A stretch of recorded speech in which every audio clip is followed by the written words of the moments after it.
Welcome to another episode of Rewiring Health.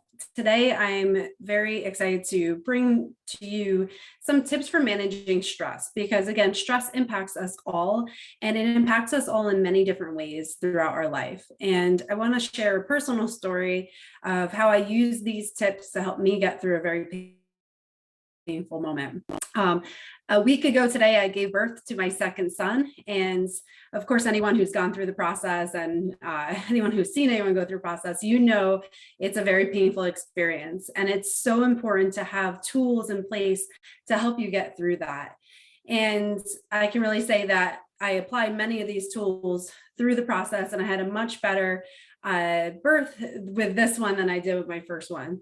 And it can really help you not only for those acute moments like a birth of a child, but also for chronic moments or chronic periods of time where you're experiencing pain. And for those of you who have followed my journey, I've shared how I experienced chronic back pain for years that severely impacted my quality of life. And really learning tools to help regulate my nervous system was the key to be able to live life fully and freely again. So I wanted to share just 5 tips that you can apply on a daily basis to help you get through some of those stressful moments.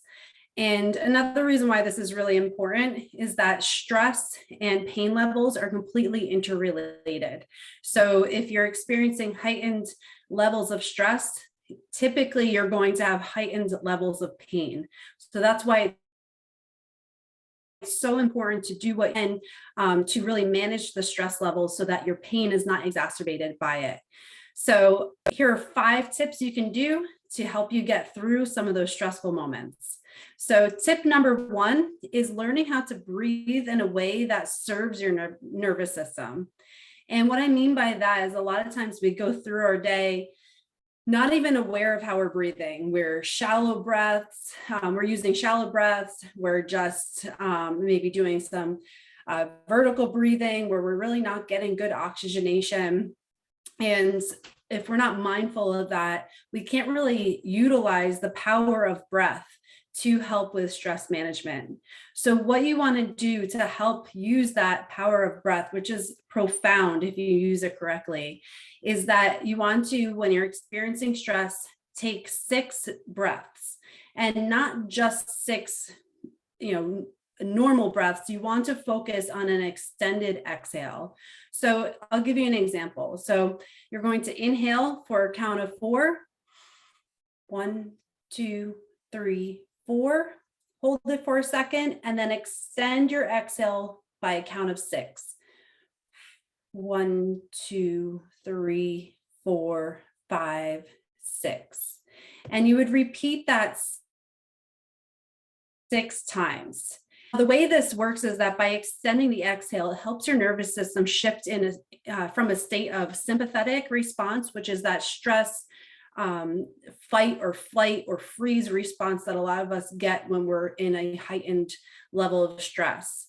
So by focusing on the breath and doing at least 6, a minimum of 6, with the extended exhales, it allows your system to shift into that parasympathetic response, which is more of that rest, digest, and restore. So it's really important to allow your system to make that shift because, as you know, if you've experienced stress, it tends to snowball. So once you have that stress response, it tends to escalate. You perseverate on what's causing you stress, and then it just increases. So by focusing on the breath just for 6 breaths, it allows your system to make that shift and kind of break that vicious cycle of the stress response. So that's tip number 1.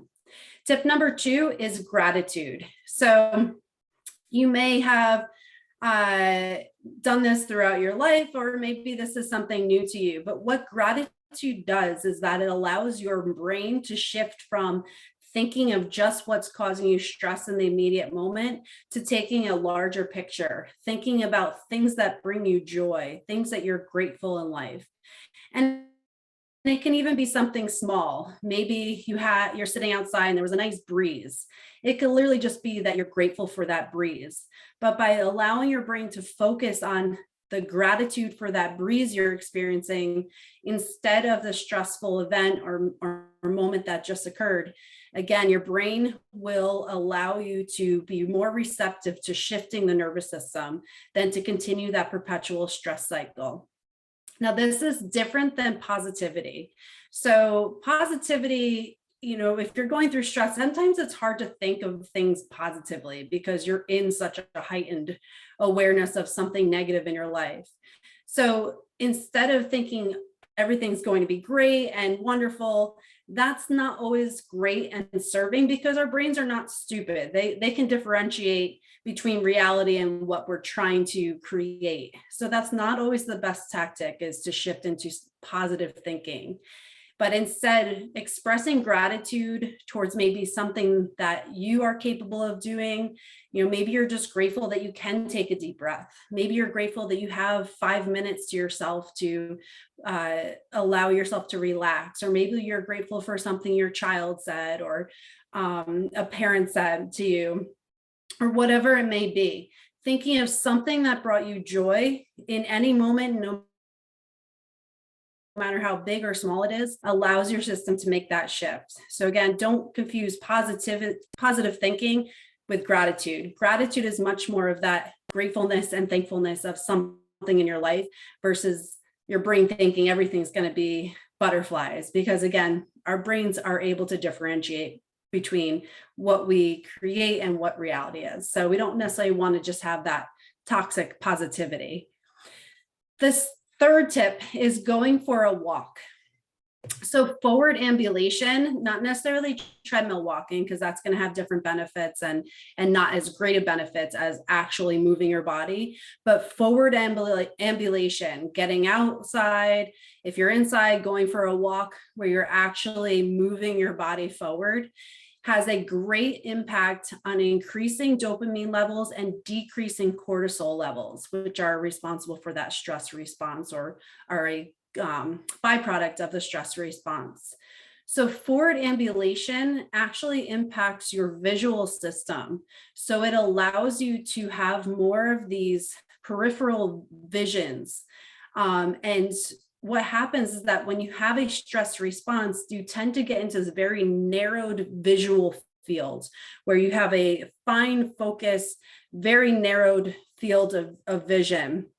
And that's a response to that stress response because our systems are protecting us and making us acutely aware of what could be potentially causing us harm.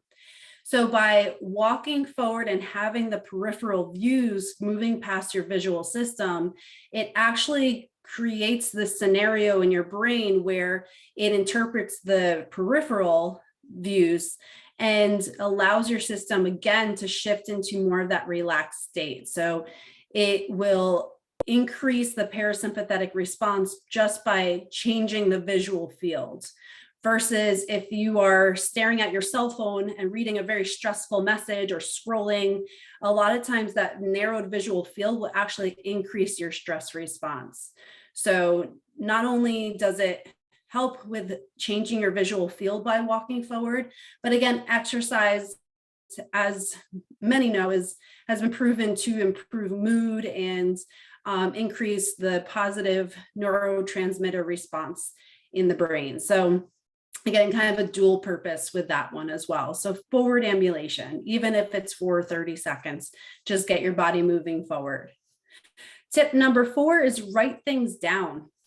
So our brains, again, when we have something that we can release the thoughts in our brain by just writing it down, it simplifies things. It allows our brains to problem solve better. You can think about it as like a math problem. If you were doing a math problem, it's much easier to write down each step so that you can work through each step than to try to do the whole thing in your head. Because again, our brains can only process so many things at once, and that becomes very overwhelming. So if you're experiencing something stressful, even just writing down what the scenario is and what are some potential solutions to that problem. Just having that down on paper allows your brain to think more clearly and tend to be more objective with the scenario or situation that's bringing you stress. So write things down. Number 5 is engage in some kind of comedy. So it may seem silly, but in watching comedy, listening to comedy, being around someone who makes you laugh actually causes a dopamine release in your brain. And dopamine is that feel-good neurotransmitter. So being around someone who makes you laugh or just listening to a comedy show that you enjoy can have a natural stress relieving benefit. So if you're experiencing a lot of stress, take 10 minutes out of your day and just listen to a comedy routine that you enjoy, or watch it on YouTube, or whatever you prefer. But again, just adding comedy into your life can huge response to your brain in a stressful situation. So again, I used a lot of these techniques when I was having my son last week. And I can really say it made such a difference. I worked on my breathing the entire time. So breath was really important for me, especially in the moments of the most amount of pain. Towards the end of when he was about to arrive, breath was huge for me. Gratitude, absolutely grateful for being able to even have a child, for being in that experience, for having a supportive husband right there, and for having my child at home, my older son. So there's so much to be grateful for. And that really allowed me to see things for what they were, not just focus on the pain. I was walking the hallways. So I walked laps upon laps, just trying to get that baby move in. So that made a big difference, because that motion really did help me feel better. Like I didn't feel like I was just sitting there reeling in pain. It allowed me to see different things and allowed, again, that visual system to give me different inputs, so that I wasn't just focused on that stress response.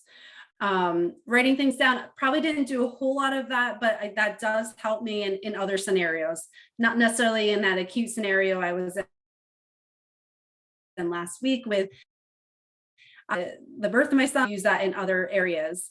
And then comedy, I had a lot of great nurses there, and was able to laugh at a lot of things that they had told me, or just I actually had a really positive experience for what giving birth to a child can be. So there was a lot of just really good mindsets in the hospital at that time, and I really appreciated all the care and genuine care that I was given during that time. So I really can say that made that whole painful process much more tolerable. And like I said, that is an acute scenario where this is a painful moment and it kind of goes away once you have your child. But in more chronic scenarios, like chronic back pain, chronic any pain that you're experiencing, using these strategies on a daily basis can be a game changer. It allows yourself and your brain to break that cycle of pain, and that is huge. So again, we can't separate the stress response from the pain response. They're completely interrelated. So what we can do is, again, modulate that stress response, which then impacts the pain response. So if you're someone who's experiencing pain, whether it's acute, like pregnancy or birthing process, or it's chronic, these are 5 tips that can really help you get through that and manage it and feel like you are empowered to get through a situation, especially of high stress. So again, tip number 1 is extended exhale breathing for at least 6 breaths. Tip number 2, express gratitude for yourself or for others around you.